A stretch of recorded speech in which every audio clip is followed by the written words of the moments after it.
everyone to our College Credit Plus meeting. I am going to warn you in advance, this microphone may cut out, so hopefully we'll do our best to make sure that doesn't happen. I know that we ran out of handouts. This is more people than I think we've ever had before, so I apologize, but that's a good thing. Mr. Dursky is currently making more copies, so before you leave, just make sure that you grab a copy of the intent to participate form, and we have a copy of the slideshow if you want it. We're also going to have a copy of this posted on our website, so if you don't get a hard copy, don't worry about it. We will have a copy of it up there as well that you can look at. It looks like Mr. Dursky has the intent to participate. You're welcome to grab those on your way out. So I am Mrs. Burr. I am one of the 4 counselors here at Clay, and I've been the College Credit Plus coordinator for about 15 years now. And this year, I'm lucky enough to have Ms. Robeson helping me out. She is the coordinator of CCP for the career tech section of it, and I am the coordinator for the traditional CCP now. So we kind of split it in half. That way, each of us can focus in a little bit more on our specialty, and CCP is a lot. You're going to hear about that tonight. So having 2 people coordinating it makes it a little bit easier for us to make sure we're not missing any important details. You're going to hear a lot tonight, so I'm going to apologize in advance. It's going to be about an hour long of us talking about all of the pros and cons and everything you need to know about CCP. We had a board member who went through this training as a parent probably about 5 years ago and came up to me and said, "You sound like you hate CCP. Like, you sound like this is awful and nobody should ever do it. You may need to reconsider, how you're doing your presentation." So I thought about that a lot, and I guess I want to start with a disclaimer that I do not hate CCP. My own kids are going to be doing CCP down the road. I just want to make sure that I am doing the best job that I can and that Ms. Robeson can to fill you in on all of the pros and all of the cons. I feel like it's our job to make sure that you know what you're signing up for and that you know all of the realities of it before you decide that this is what you want to do for your child. And we'll talk in depth here in a little bit about what some of those things are that you really need to make sure you understand before you sign your child up. So no, I do not hate CCP. I just want to make sure that you are completely informed before you go into this program. So, what is College Credit Plus? Essentially, it is a program that is open to students in grades 7 through 12, where you can earn college credit and Oregon City School high school credit at the same time.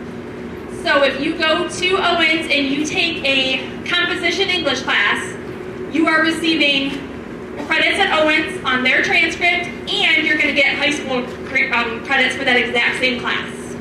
So it's a dual enrollment. You're getting 2 credits in 2 different institutions at the same time. So where can you take those college courses? We have 3 options here in Oregon. The first one is that you can take it at any public college in the state of Ohio. They are required to participate in the CCP program. You can do it on campus or you can do it online. So you can choose to go to the University of Toledo or any other public college and take the classes there on campus, or you can choose to do it fully online or a combination of the 2, whatever you choose. Your second option for CCP is that you can go to a participating private college. So not all colleges in the state of Ohio participate in CCP, but some of them do. We have Lourdes and Mercy that a lot of our students end up going to. So if you're going to a private participating college, same thing. They're going to have possibly on-campus classes, and they might also have the online classes. The third way that you can get CCP credit is through one of our Clay High School career tech programs. I don't know if you want to talk about it or okay.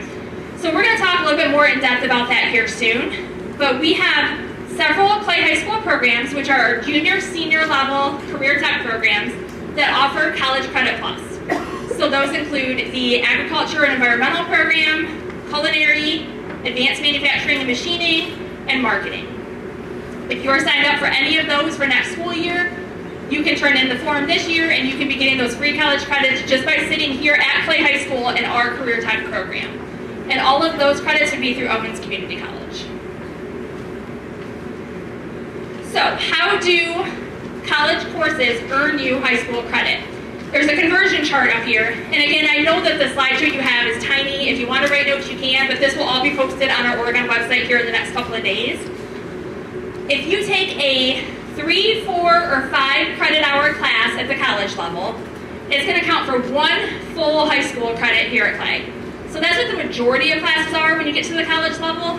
Usually the majority of them are probably 3 credit hours, but anything that's 3, 4, or 5 is going to count for a full credit. So what that means is, let's say you go and you take that Composition 1 English class at a college, you're going to take it for 1 semester.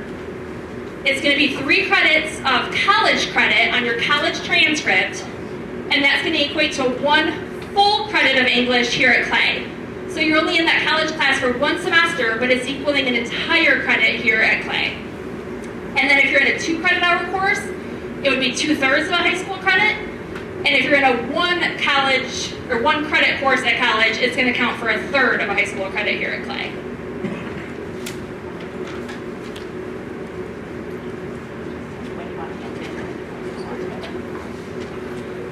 So career tech classes, they're a little bit different.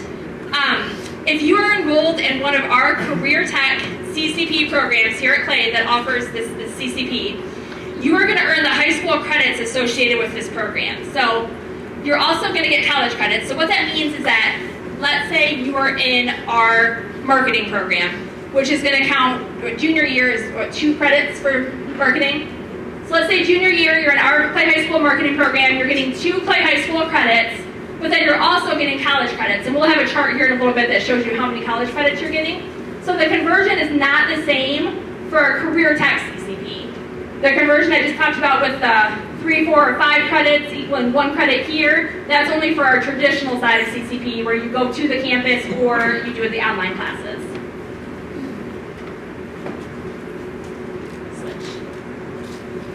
What courses are available through traditional CCP? So when I say traditional, what I'm talking about is where your child is either going to a college campus or taking online classes, not sitting on Clay High School's campus in one of our career tech programs. Okay, so you're going to hear me throughout the night refer to career tech CCP or traditional CCP. So in this traditional model, the courses that you can take are a ton. You have to take level 1 courses at the college to start with. So if you get on any of the college websites on their CCP page, you're going to see a list of level 1 courses. You have to complete 15 credit hours in those level 1 courses before you can move on to level 2. So you're going to see all of your basic pre-vet kind of classes. Your psychologies, your sociologies, your comps, all of those type of classes are in that level 1, plus a ton of other options. You have to get through 15 credit hours of that before you can move on to those level 2. Again, I would just check the website to see what's available.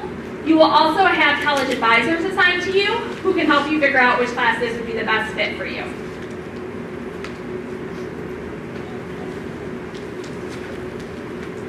So with career tech, excuse me, like Mrs. Burr was saying, 4 of our 12 programs offer what we call dual enrollment credit, College Credit Plus.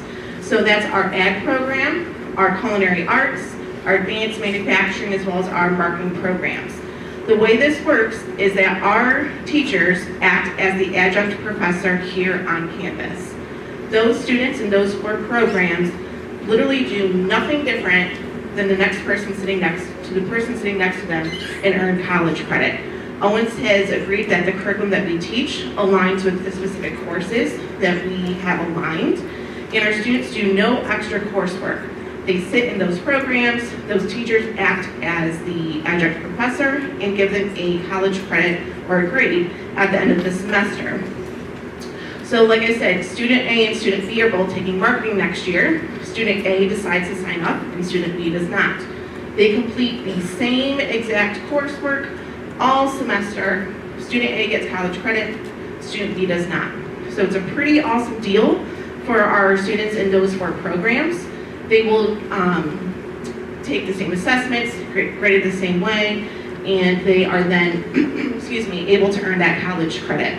To kind of clarify what Mrs. Burr was saying, we don't have to do the conversion chart for the traditional CCP. So for instance, our ag senior program is 3 periods long, it's 3 credits, they earn 3 high school credits, they get a separate college transcript.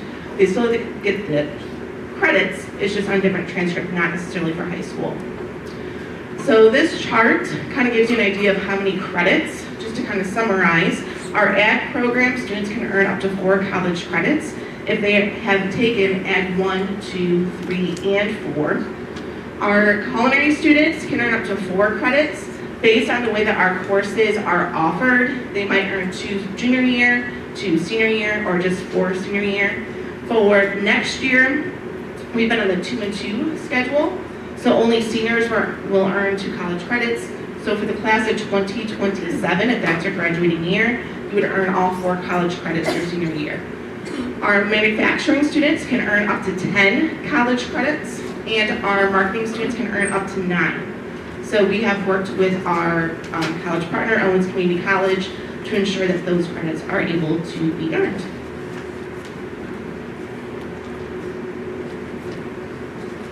So one of the big questions we always get is, okay, this sounds great, I'm getting free college credit for my student, but who's paying for this? So if you are going to a public college, you have the option to pay, which we'll talk about in a minute, but I'm assuming 99.9% of you are here for the free option.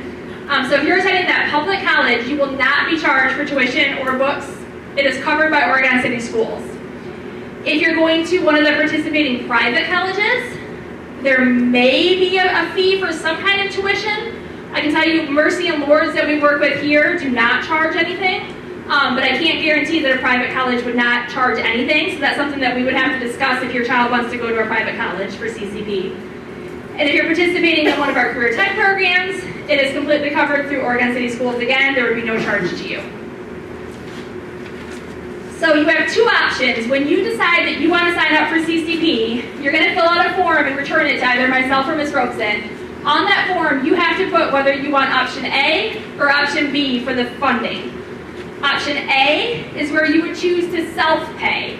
So you would be choosing to pay for these classes. I am assuming that no one is here for option A, so we're not going to talk a whole lot about that. We are going to switch over to the next slide, which is option B, and that is where you are utilizing state funds. So this is where Oregon would pay for all of the CCP. When choosing this option, you are automatically going to receive, again, both that high school credit and that college credit. If for some reason you forget to check option A or option B on that intent to participate when you turn it in, you will be automatically enrolled under this option where Oregon pays for everything. So unless you notify me that you want to pay yourself, you will automatically be enrolled in this option B where Oregon covers everything. So then we get into who's eligible to participate in this program.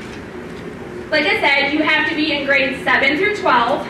So we're talking right now about enrolling in this program for next year.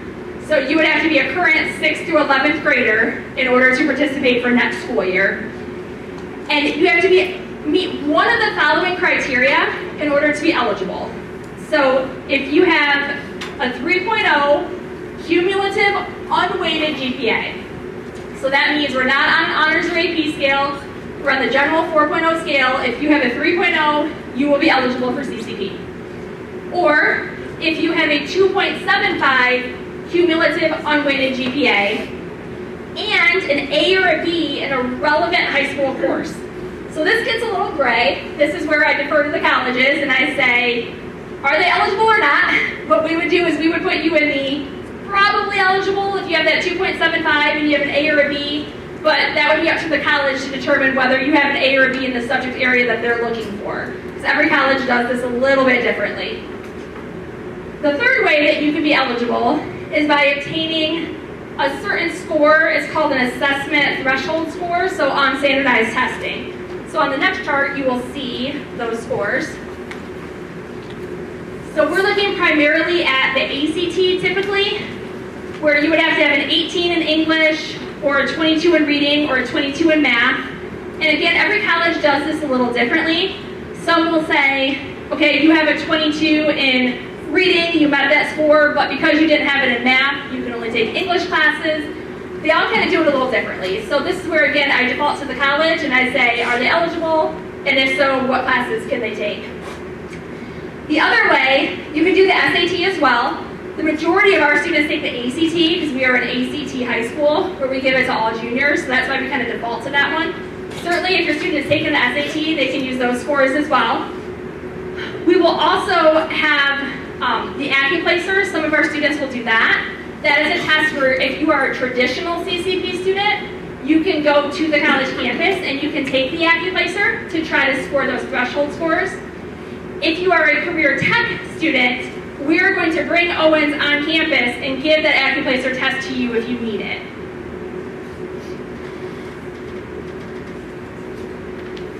Okay, continuing on with eligibility, you cannot participate in CCP past your anticipated graduation date.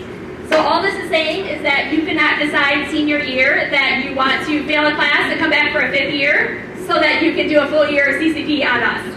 We would not allow that. 4 years of high school, you're done with CCP, no more after that.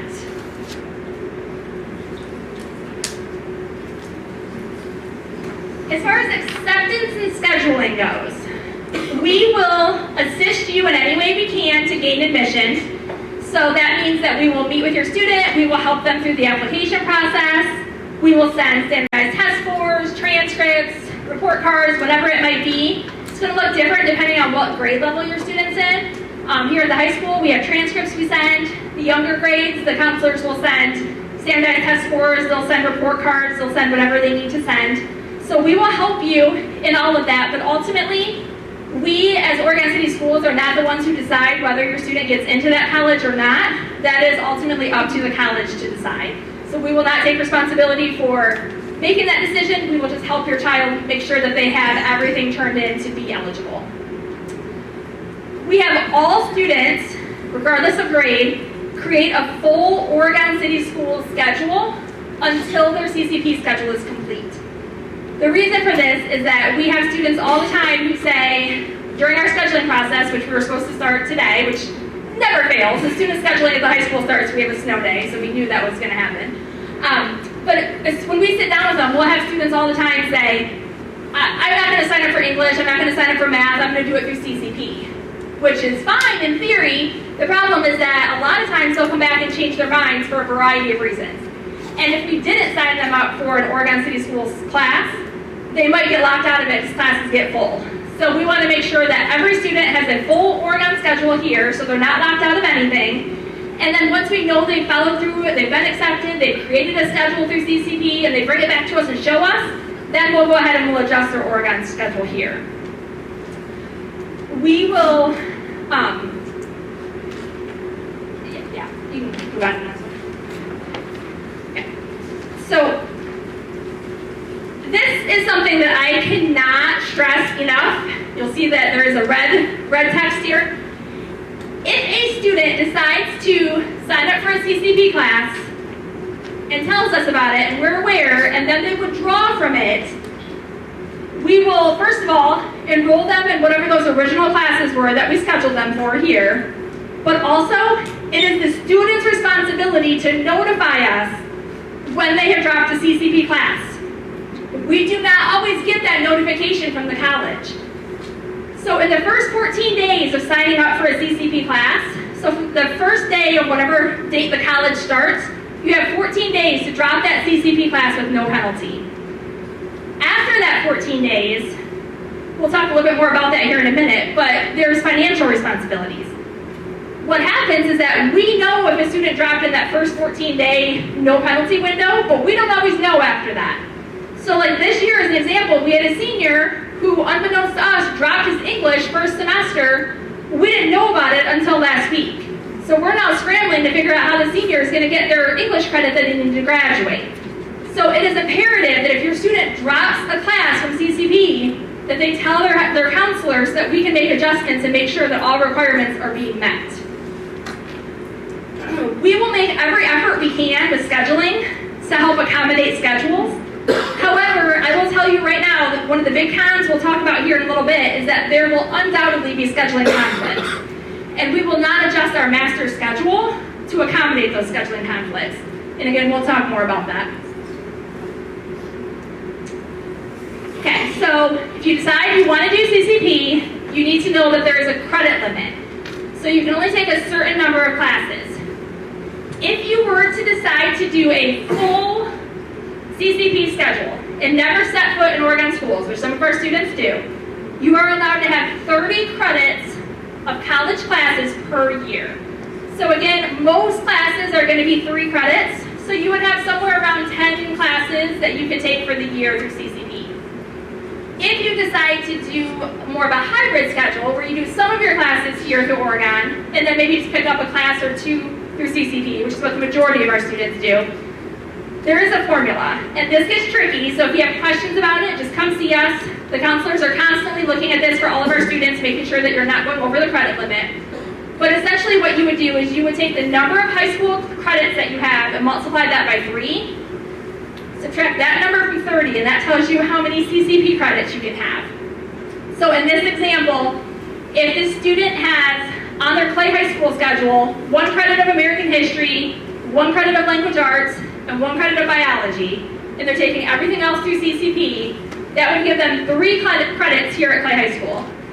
You multiply that number by 3, which equals 9, subtract 9 from 30, and that tells you that that student can have 21 college credits that school year. I know that gets confusing. So please, if you think you're going to go over, if you have questions about it, please reach out to your counselor. We can help you with that calculation and make sure you're not going over. Because what ultimately will happen is that if a student goes over, they are going to have to reimburse and pay for the credits that they went over. So we don't want you to get in a situation where you are taking too many college credits and you are now financially responsible for paying for it.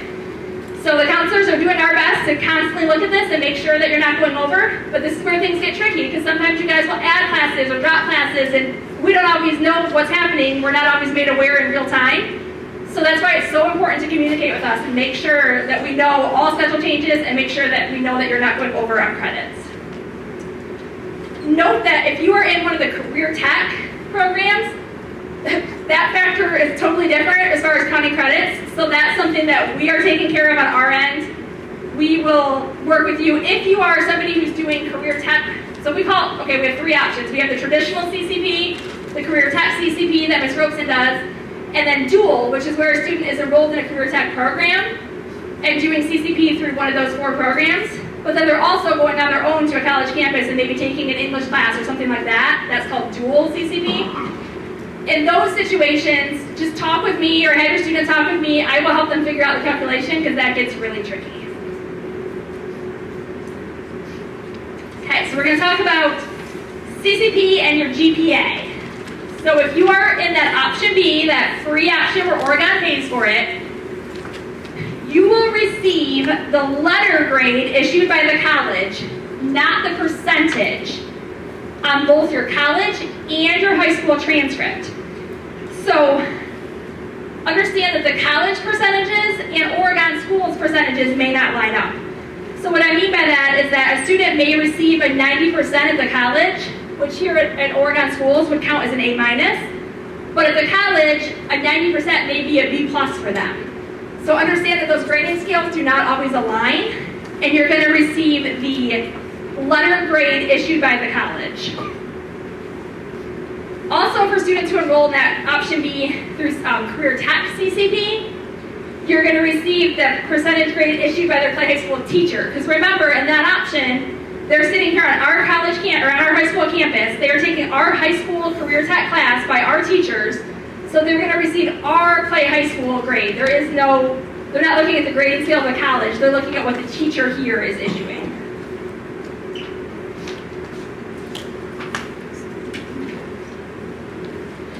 Okay, so continuing on talking about the GPA, those traditional CCP classes are factored into our cumulative Clay High School GPA on the highest grading scale that we offer in that subject area. So what that means is that you look at the broad subject area. So let's say government. If you're taking a government class at college, that falls under social studies. So you would look at Clay High School's social studies department, see what the highest level is that we have. We offer an AP class in our social studies department. So all social studies classes would be on that highest AP scale. If you were to take a foreign language class through CCP, the highest foreign language that we offer at Clay is on the honor scale, so that's where your GPA would end up in that CCP class, is on the honor scale. If you were to take, let's say, a music class, I don't think we have any music classes coming up this year that are honors, that would be on the regular grading scale. So again, I know that it's confusing. You may not know what falls under what categories. If you're curious about what GPA scale your student would be on, just reach out to your counselor and we can help you figure that out. This is important because every year, it never fails, we have somebody who gets upset about this, so I want to make sure that you guys understand this.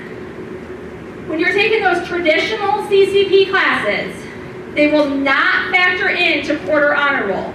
Colleges do not have a quarter grade that they send to us for honor roll.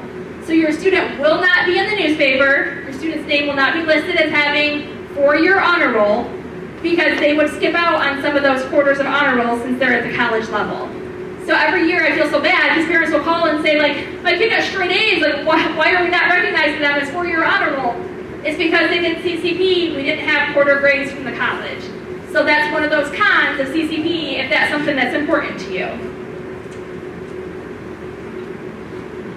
Understand that the career tech CCP would be factored into the cumulative high school GPA. That's all factored in on the honor scale. So all of those career tech programs are going to be on the honor scale. And those will factor into quarter GPA because, again, that's totally separate where they're sitting here on our Clay High School campus with our teachers taking those classes. So we're issuing those quarter grades for them.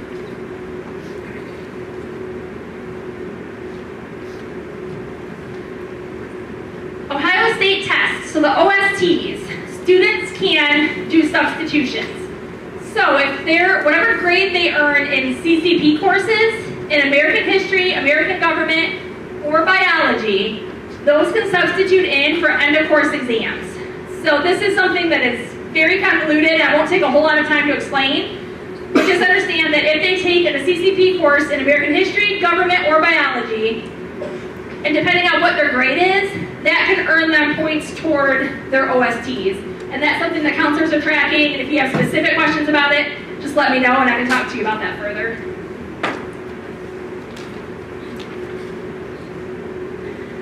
So that's all the logistics side of it. Now we're going to talk a little bit about pros and cons. And like I said at the beginning, my disclaimer, you're going to see, I think, one slide, maybe 2 of pros. You're going to see a lot of cons. But again, we want to make sure that you understand what you're signing up for. So potential pros of CCP, you're going to probably complete your degree in less time. We have students that are graduating from here with an entire year, year and a half, sometimes even 2 years of college done because they've done so much CCP. So definitely you're going to complete that degree in a whole lot less time, which of course is going to reduce the overall cost. We know college is expensive. This is a great way to get free college credits and really reduce that time you're in college and the cost of it. Another pro is that one class counts for the entire year here. So if you do that one comp class in the fall or that one government class or whatever it is, it's going to count for the entire year of us, of our credit here. So what that does is that allows you to take a few more classes if you want to. It kind of gives you some flexibility in your schedule. When you're going to the college level, there's a ton of courses you can take. So this opens up your options. Especially a lot of our seniors find this really helpful. By senior year, they may have gone through a lot of the electives that we have. Maybe our students only need math or English left to graduate. This opens up a whole world for them that they can take a ton of different classes that maybe Clay High School either doesn't offer or that they've already taken because they've been here for 3 years. Another pro is that they might experience more diversity. So you're not just with your Clay High School class that you've been with since kindergarten. You're maybe going to a college campus, you're experiencing a lot of different people, different cultures. I would say this can be a con as well if your student's not maybe ready for what they're seeing at the college level. Sometimes those students might be a little older, a little bit more mature, might be into different things than what your 7th or 8th or 9th graders into. So just keep in mind that that can potentially be a con as well. And then obviously just the flexibility is big. So we have students who are maybe watching younger siblings. We have students who are working. So being able to have flexibility in their schedule by doing CCP can be really helpful for a lot of students. Another potential pro, Owens Community College has something called the Start Here Scholarship. This is for students who did CCP through Owens while they're in 7th through 12th grade. This scholarship provides $1,000 per term for the first 4 semesters of Owens.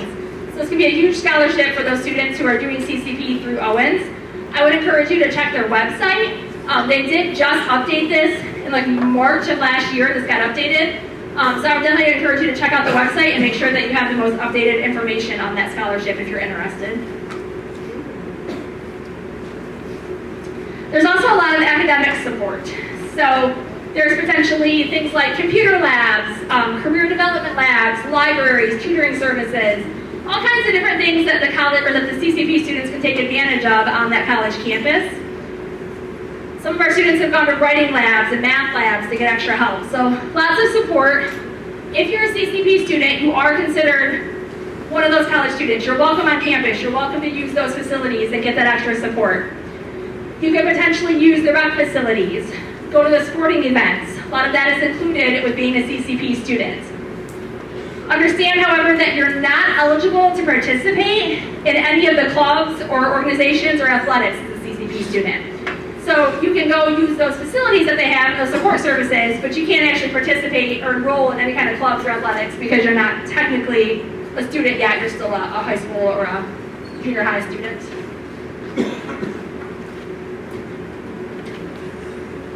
All right, so now we're going to get into the cons of traditional CCP. So again, I want to emphasize, we're talking about the cons of going to the college campus or doing the online classes. These cons do not relate to our career tech CCP. So a big one is that the students are often removed from the Oregon environment. So when you are going to that college campus and you're not here, you're missing out on announcements. You're missing out on class meetings, maybe pep rallies. You're kind of missing out on that high school experience and a lot of the information that's being relayed. So sometimes it can be hard for students to know what's going on and they just kind of feel like an outsider if they're doing, especially if you're doing full-time CCP. It's not as bad if you're doing like a hybrid where you're here on campus some of the time. But just keep in mind, depending on when you're here, you're going to miss various things throughout the day. Students who are attending on-campus CCP classes, you have to provide your own transportation. We don't have busing for that. So that means that you have increased travel time. If you're driving to UT or to Lourdes is easy to park. You can get in right away. When you're driving to UT, it can get pretty full with parking. Our UT right back there is like, yep, that's true. But a lot of times our students circle the campus trying to find parking. So a lot of increased time for that transportation. And understand that the colleges don't typically close when the high school closes. So we're closed for inclement weather. It doesn't mean that the college is going to close. So your students still going to be required to be doing those online classes, or worst case scenario, going to that college campus and driving in that kind of weather. Also understand that the calendars do not always align, or never align. So our breaks here are not going to necessarily align with the college breaks. So we may have spring break in Oregon, but your kid is sitting in a college class right now and they don't have spring break. So those schedules don't align, which can really interfere with vacations and things like that. So keep that in mind. Also keep in mind the start and end dates don't align. So your students may be done earlier or start later, which isn't necessarily a bad thing, but that could mean that there's a lot of time where everybody else is back to school or at work and your student is still home potentially by themselves waiting for their college classes to start, which some parents don't love. Depending on what your schedule is through CCP, you could potentially have less opportunities to participate in things here. So I had a student just this past semester, who wanted to do an on-campus class. The only time that she could do it was at 2:30 in the afternoon. Well, we get out at 2:35, so she was really struggling because she couldn't make it back here to do the clubs that she wanted to do and the different activities she was involved in. Doesn't happen always. A lot of times there's flexibility where you can take online classes or different times, but it doesn't always work out that way. Sometimes there are certain classes that are only offered at times where it might interfere with things here at Clay. Students will likely, if not definitely, have to make sacrifices to their Clay High School schedule. So what I mean by that is that there are certain classes through CCP that if you want to take them, they're only offered at certain times. So let's say, for instance, maybe here at Clay, our student really wants to take French 4, and we only have one offering of it, and maybe it's third period. but that's also the only time that they can take that one CCP class if they want to. So you're gonna have to make choices a lot of times in scheduling, trying to figure out how you're gonna make it work. For our students who are going to campus, they have to count in that travel time. So they may be available, like they may have to say be done with classes here at Clay by 4th period so they can drive to UT or to wherever it is and start their next classes. And again, maybe those classes are offered only in the morning. It just gets very, very tricky. So just know that if you're signing up for CCP, there's a very, very good chance that you're either going to have to not take something you want to take here at Clay and make a sacrifice, or at the college level that you're maybe going to take a class that wasn't exactly what you wanted to sign up for, but that's how it's going to fit into the classes that you're absolutely not willing to give up here at Clay. Just again, it gets tricky.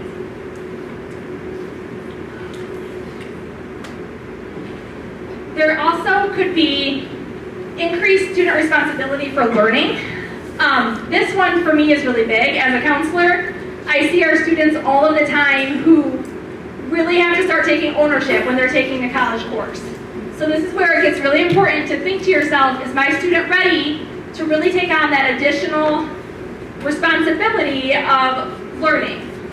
You have a college professor who is not going to communicate with you as a parent, because when they are CCP, I don't care if they're in the 7th grade, in the eyes of CCP, they are a college student. So they're not going to allow mom to call the professor and say, hey, why is my kid failing, or what's happening? That college professor will not speak to you. So the student really has a lot of increased responsibility on their own to make sure that they are communicating with that professor, that they know what they are responsible for turning in and how to do it. And your student may not be ready for that. So just really think about, is your student at a maturity level that's going to be enough to really have that increased student responsibility? Okay, some more cons. We mentioned this earlier. We as Clay High School or Oregon City School employees are not always given access to CCP grades and or drops until the semester is over. So very often when we get the list at the end of the semester in December and we see that our kids failed, we are just as shocked as you parents are, because we had no idea that the student was failing. So we have no way to intervene. We have no way to make sure that that student is turning their assignments in. We often don't know. This one is something that I can't speak on a whole lot, so I don't have a ton of information about this. But I do know that student loan and scholarship eligibility could be limited depending on how many hours of CCP they've completed. This is something that if you're concerned about it, I would definitely talk to the financial aid office at the college, because this is an area that I just am not super well versed on. One of our big difficulties is that students will often have a difficult time getting the CCP books that are required before the semester starts. I would love to say this is rare, but unfortunately this happens every semester at just about every college. At least a handful of our students will come to us and say, I am required to have this book, but it is backdated, or they're out of it at the bookstore. I can't get it. My professor's telling me I have to have it. And unfortunately, there's really nothing that we can do in that circumstance other than to say, sorry, you're just going to have to wait for it to come into stock, which can put students behind. And this happens a lot, unfortunately. Financial reimbursement is probably the biggest con of CCP. Oregon City Schools will ask for financial reimbursement for the cost of the course and any book that's associated with that course if your student does not receive credit. So if they fail the course, if they withdraw from it after that 14-day free window in the very beginning, or if they receive an NC. So an NC is no credit, and some of the colleges in the CCP courses, if you pass the class, but you get a D or a C minus, they will actually give you an NC. And what that means is that you get no credit for the course. It doesn't hurt your GPA, but we are going to ask for reimbursement for that class because that means that you did not receive credit for the course. So there are a lot of students, unfortunately, who end up failing courses, and we'll talk more in depth in just a minute, kind of show you how many, just so that you can have an idea of what to expect.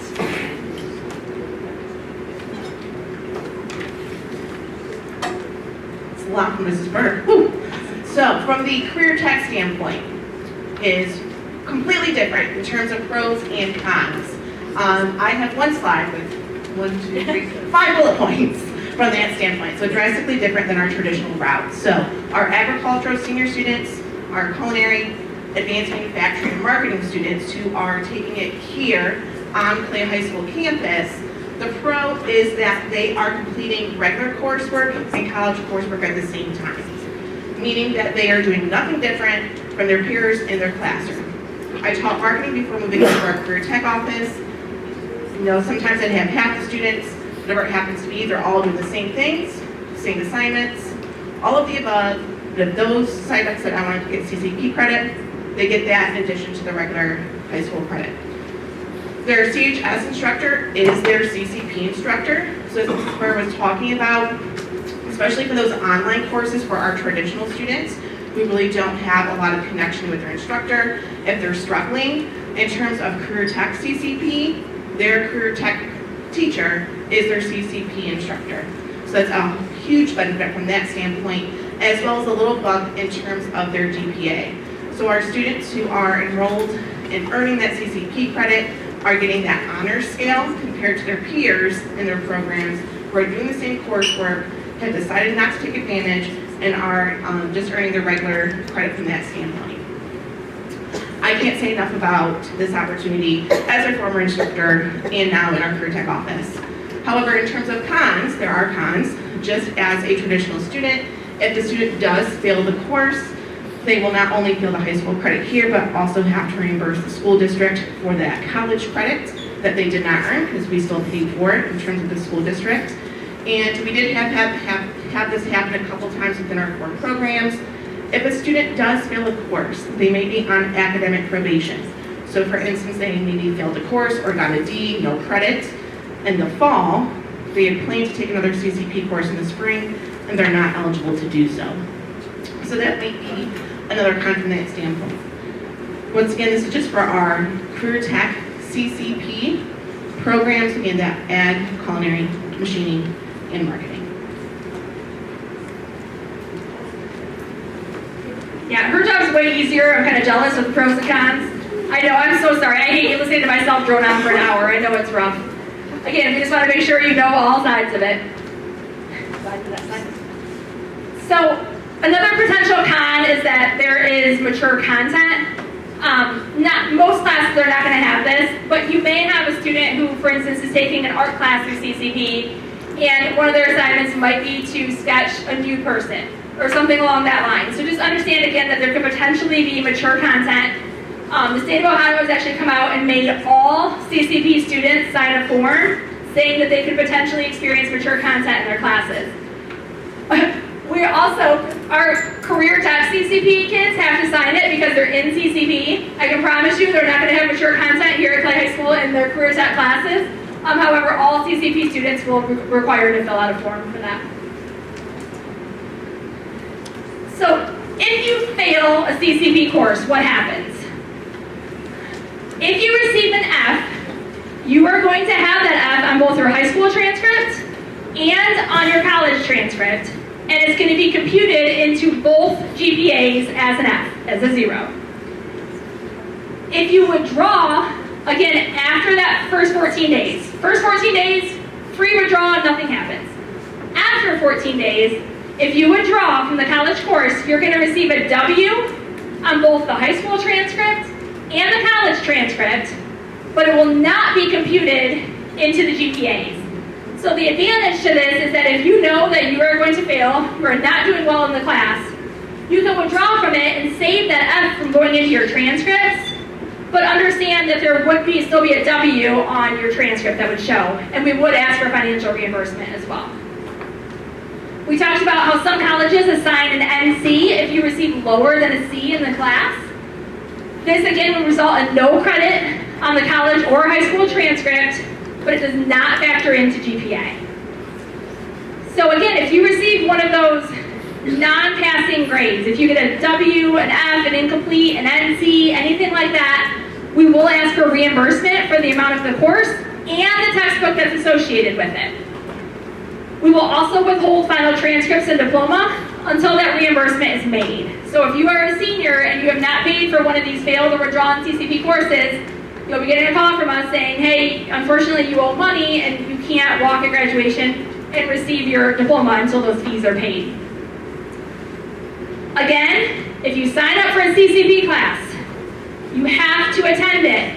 If you decide not to and you want to withdraw it, you have to talk to your counselor and make sure that we are all on the same page. Because as soon as you sign up for a CCP class, you are enrolled in it. If you change your mind and you're like, I don't think I want to do this anymore, but you don't follow the proper protocol to actually withdraw yourself from that class, you're still in the class in the eyes of the college, and you are going to end up with a 0 at the end of the semester and be charged for that class. So make sure any schedule changes, you're talking to your counselor and you're making sure you're following proper protocol. Here's a little snapshot of the fees that our students have paid, just to give you an idea of what we're looking at. So just this past fall of 2024, we had 6 students who received either an F, NC, or W. 9 classes were withdrawn or failed. So what that tells you is that some of our students failed or withdrew multiple classes. We asked students to reimburse us a total of $3,463, which averaged out to about $577 per student. One of our students currently owes us $1,411 from the first semester. And I put these numbers on there just to make sure that you understand. I think it's very easy to say, don't worry, my kid's gifted, my kid has straight A's, my kid's in the humanities program, they're not going to fail these CCP courses. Trust me when I tell you, every single semester, we have multiple students failing classes, and a lot of these students are some of our top students. And there's a variety of reasons why they fail, which we'll talk about.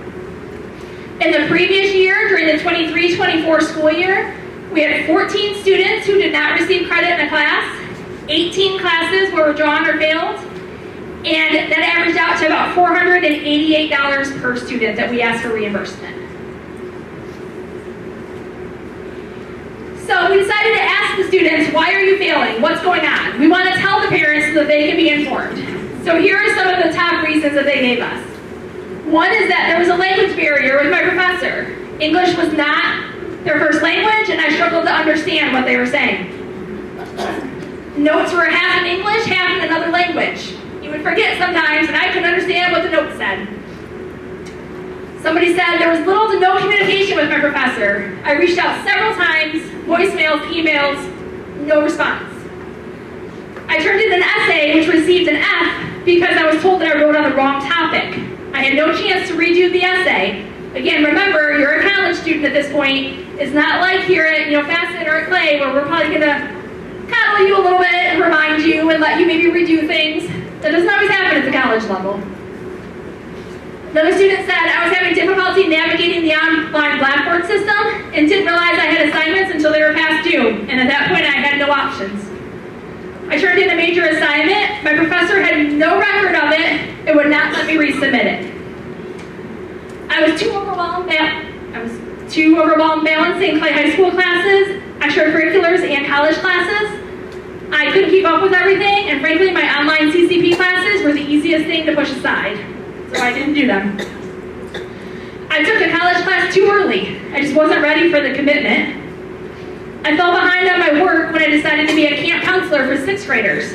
So our seniors are able to take a week and go be a camp counselor. Very easy to fall behind on CCP classes if you want to do that opportunity.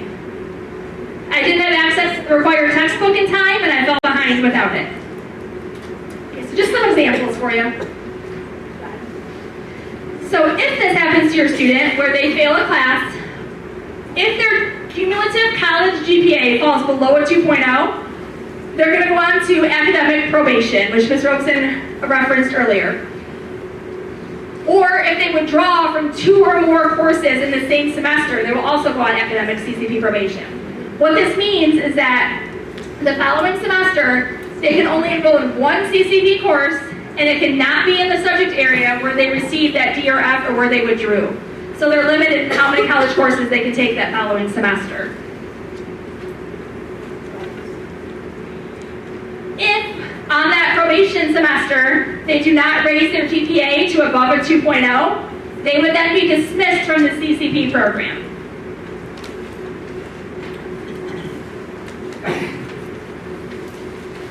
So CCP to follow all rules set by the college and the high school. They are not permitted to remain on OCS campus during times that they have a CCP class.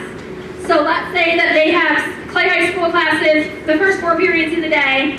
The last 4 they're doing CCP. They're not allowed to be roaming our halls for 4 periods. They either have to be assigned into a study hall room in whatever school they're at so that they can have attendance taken and we know where they are, or they're expected to be off campus at that point. So think about, if you're a student, especially if they don't drive, they have to leave campus, or we have to assign them into a study hall of some kind on the school grounds. Again, students must alert their counselor if they add, drop, change anything, and they're responsible for their own transportation. It is up to the student to make sure the classes that they are taking count for graduation. So we have students all the time who will sign up for a social studies class thinking that it counts in as a government class or world history class for us, but it doesn't always align with our standards. So it is important that if you have questions about whether you're taking something for graduation, talk to the counselor, make sure that it aligns with our standards. If a student wants to apply for admission to that college, so let's say you're at Lord's, you're taking CCP classes, just by doing CCP does not guarantee you admission to that college afterwards as an undergraduate. You still have to fill out a freshman application. Students are responsible for knowing all the steps and deadlines for CCP. There's a lot, I know. Again, talk to your counselor. But we obviously are balancing hundreds of students taking CCP, so we can't get with you and make sure you're meeting all the deadlines. Ultimately, that would be your responsibilities. And then the last thing with responsibilities is making sure that you return your textbooks. So a lot of you will have physical textbooks that are assigned to you through the CCP program. Again, the textbooks are free in the program. But if you purchase them, you have to bring them back to Clay High School. If you rent them, you take them back to the bookstore that you rented them from. If you don't bring back those purchased books, we will reach out and we will charge you for the cost of those books. So making sure that if you purchase a CCP book through the college bookstore, you're bringing it back to Clay High School. Also, responsibility, athletic eligibility.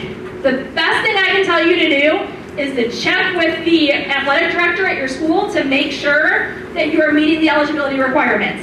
This is definitely not my area of expertise, and I don't want to tell you the wrong thing, so always double checking with them to make sure that your schedule is going to meet all requirements. This gets really tricky because it depends on what sport you're playing, what season it falls in, what quarter of grades they're going to be looking at to see if you're eligible. That's something that's hard sometimes for the counselors to keep up with. So I definitely recommend that you talk to the athletic directors, making sure that what you're taking counts. But understand that you have to have passed 5 credits the previous quarter. So we're talking about any combination of Oregon City School classes and college classes. Go ahead. And then just a quick note, if you are a male who is going to turn 18 while you are in the CCP program, really this is for all males who turn 18, you have to register with the selective service. If you do not register with the selective service, what happens is that the colleges get a hold of me and they say, hey, your CCP student just turned 18, did not register for selective service. If I don't get that within 30 days, they have to start paying for these CCP courses themselves. Oregon would no longer cover the course of those classes. So it's important that if you have a male turning 18, 30 days, they have to register for selective service. Credits transferring, yes, your credits will transfer typically. So if you are taking classes, let's say at Owens through CCP, you ultimately want to go to a different college somewhere in the state of Ohio, your credits are probably going to transfer from just about any college to any other college within the state of Ohio. I can't always guarantee that they're going to transfer from private colleges, so they should. Also, I can't guarantee that they're going to transfer outside of the state of Ohio.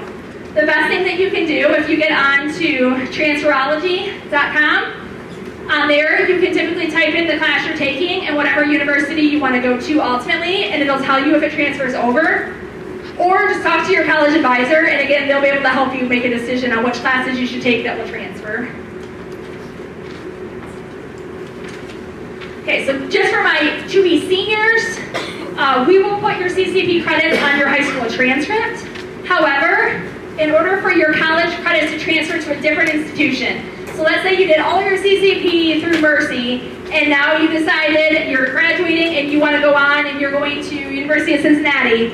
In order to get those college credits to transfer, you would have to request your transcript from the college that you took your CCP at to your new college. We are not eligible, we can't do that as counselors. All that we can do is send your Clay High School transcripts. We can't request college transcripts be sent from institution to institution. So just real quick, we had about 80 students who participated in CCP last year. We had 4 colleges attended. They attended BG, Mercy, Owens, and UT. This year we have somebody going to Cincinnati as well. We showed you a snapshot of the number of credits earned, so we're talking hundreds and hundreds of free college credits that were earned through this program. For for Career Tech CCP, all credits are done through Owens. We had 41 students who participated, and we had close to 200 credits, about 150 credits that were earned free through the program. Okay, so we are just a couple minutes before 7. We have a couple of colleges here, so I'm going to invite them up if they want to talk just real quickly about their program. And then after that, we are going to talk just super briefly about what the next steps are if you decide that you want to do CCP. That'll only take a minute or 2, and then we'll be up here and available for questions. So we have Mercy and UT here tonight, right? They're the only 2? Okay. So we will start with the University of Toledo. Thank you. Hello, everyone. How are you doing tonight? My name is Samantha. I'm the senior admission counselor with the University of Toledo, so I'll be your go-to if you have any questions at the end of this presentation. If you have specific Toledo CCP questions, come find me. Just a little bit about what we offer. We have over 100 level 1 courses that we offer for our CCP students to take. This is both in person on our campus, about 20 minutes away, or online. A lot of them are offered online too, so that's a really popular option for our CCP students. The biggest thing is that you do get access to all of those perks regardless of the method that you take those classes, whether it's a blended, whether that's right on our campus, whether that's hybrid or online. So you get academic support, so you have a dedicated academic advisor as a CCP student. We call them our success coaches. You have access to our tutoring services, to our writing center, our learning enhancement center. You can talk to our career center if you're looking about how to kind of further progress your career options. But you also get access to our recreation center, so this is our gym. So there's a rock climbing wall, you can take the fitness classes if you want to, swimming pool. You do also get into all athletic home games for free as a U Toledo CCP student. Kind of another perk is that as a U Toledo CCP student, your application fee is completely waived when you apply for a full undergraduate degree your senior year, but also, fun fact, if you are a senior at Clay High School and you come to my application workshop in the fall of your senior year, it will also be free, regardless of where you take your CCP classes. We also offer some unique pathways for our students, so if you're interested in like engineering, nursing, pre-med, etc., we have some pathways. We have about 15 of them that you can directly enroll in, and it's about 15 to 30 credit hours that will go directly into our major. So we have one for bioengineering. So you'll start off taking 15 to 30 credit hours that are going to directly go into our undergraduate bioengineering program. Again, those CCP credits can be transferred anywhere, so even if you are in those pathway programs, we can work with you to see where those equivalencies may lie. Hello everyone, my name is Kendrick. I'm an admissions officer at Mercy College of Ohio. Show of hands, who's heard of Mercy College of Ohio? Hey, all right. And who knows where the college is at? All right, yeah. So we're also about 20 minutes out from here on Jefferson Avenue. We're primarily a healthcare college, but for the CCP event for those classes, they're level 1 classes just like you would take at UT or any of the colleges that are around here. We do also offer the tutoring services as well through our school. And it's also, if you're interested in healthcare moving forward, it's a great foot in the door because the academic advisor that you'll be working with can then get you into not certain classes that would go straight into healthcare, but lead you in that correct direction to be able to go into that. One important thing that I want to mention too is that in terms of like credits transferring over, because you do CCP with Mercy does not mean that you can now go to one of the other colleges then afterwards.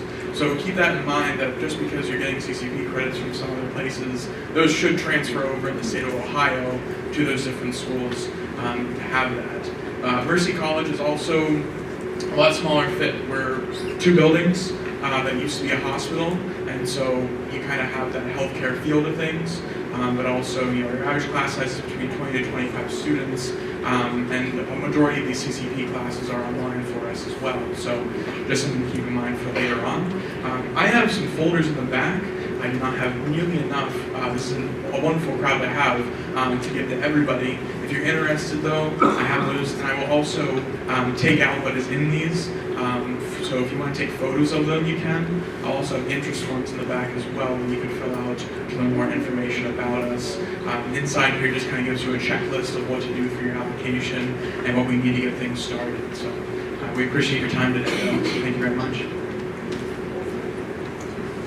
Okay, so if we didn't scare you away yet, and you decide that you want to do CCP, your next step is to fill out an intent to participate form. I believe you filled those out, or you copied them and handed them out.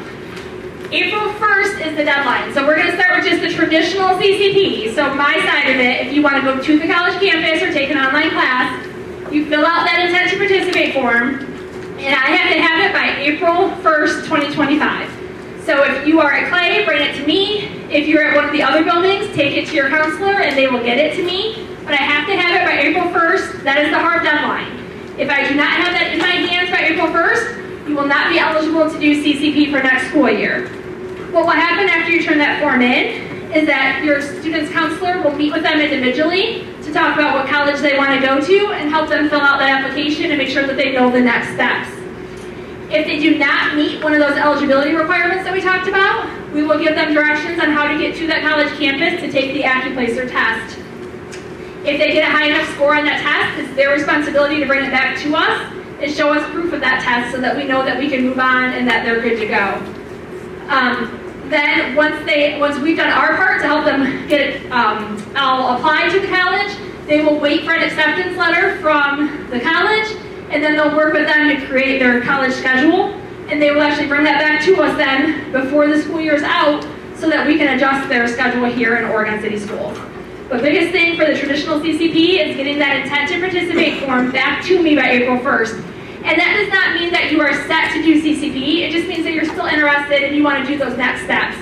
You can always back out until you schedule the classes. At that point, you need to officially withdraw from the classes. But you can turn it in, go through all the steps, and then decide last minute, I don't think this is for me anymore, and that's still fine. As long as you have that form in, that's the important part. Similar to the traditional CCP student, Career Tech CCP students just need to take that same form but turn it into me in our Career Tech office, which is located down by the Nationwide Children's Health, kind of like down by the gyms, in one of our Career Tech wings. Once again, it's the same hard deadline as April 1st. Once we have all those collected, the school counselor, your child's counselor, will call them to their office and actually help them complete their application to Owens, since all of our credits are through Owens, and we need some additional information to help them on campus. But any student who does not meet the eligibility requirements in terms of those GPAs, things of that nature, we will actually get the AccuPlacer in May for all of those CHS or Career Tech CCP students here at school. So we will do that here for them since they're staying on campus. However, if they take that first AccuPlacer and still do not pass, they can retest. However, that second retest needs to be taken on campus. We're only going to provide that one opportunity here here at Clay from that standpoint. Once they have that eligible AccuPlacer score, they just need to show it to me so that I can also adjust their fall schedules. In terms of dropping or saying I'm no longer interested in CCP, we still need to know that information. They are actually placed in a different section without getting too technical, but we have to place them in a different area on their student's schedule to tell the state that they're getting CCP credit. So even they need to let us know when they decide, if they turn in the intent to participate, go through the whole process, then say, I don't think I want to do it anymore. They still need to inform their counselor, so we can, who then will tell me, so we can inform Owens for the roster themselves and also make sure we change their schedule. But once again, that hard deadline of April 1st for their intent to participate, all career tech students in the ag, advanced manufacturing, culinary, and marketing programs, those intent to participate go to me, and we'll walk them through the process from there.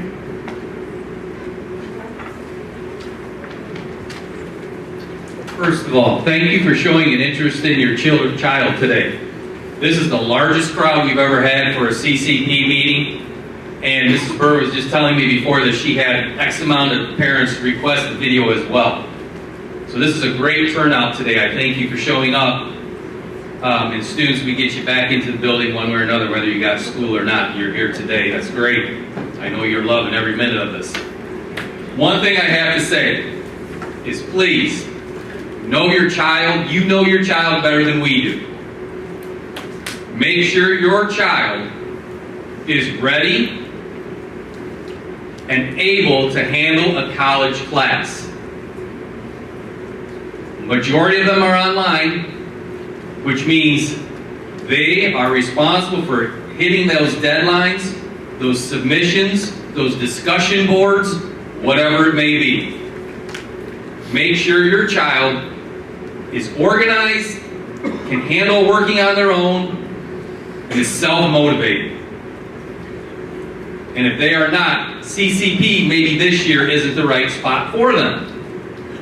I had 2 children just recently graduated. One did CCP, one didn't. Tremendous advantage if you do the CCP. That allowed her to get all her prereqs out of the way, allowed her to double major now in college. There's a lot of benefits to that. But if they fail, a lot of disadvantages to that as well. So that's the only thing I have to say is you know your child. If they sign up for college, make sure they are academically and maturity ready and at that level to participate in a college course. Once again, thank you for showing up. I don't think we're done. Ms. Burr has one more thing. We're pretty much done.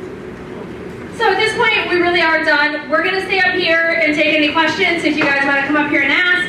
And then we are having UT and Mercy stay back there if you guys want to ask them any questions on the way out. Additional copies, if you would like additional copies, they are underneath the counselor's windows on the left-hand side when you exit the cafeteria. Thank you, everybody.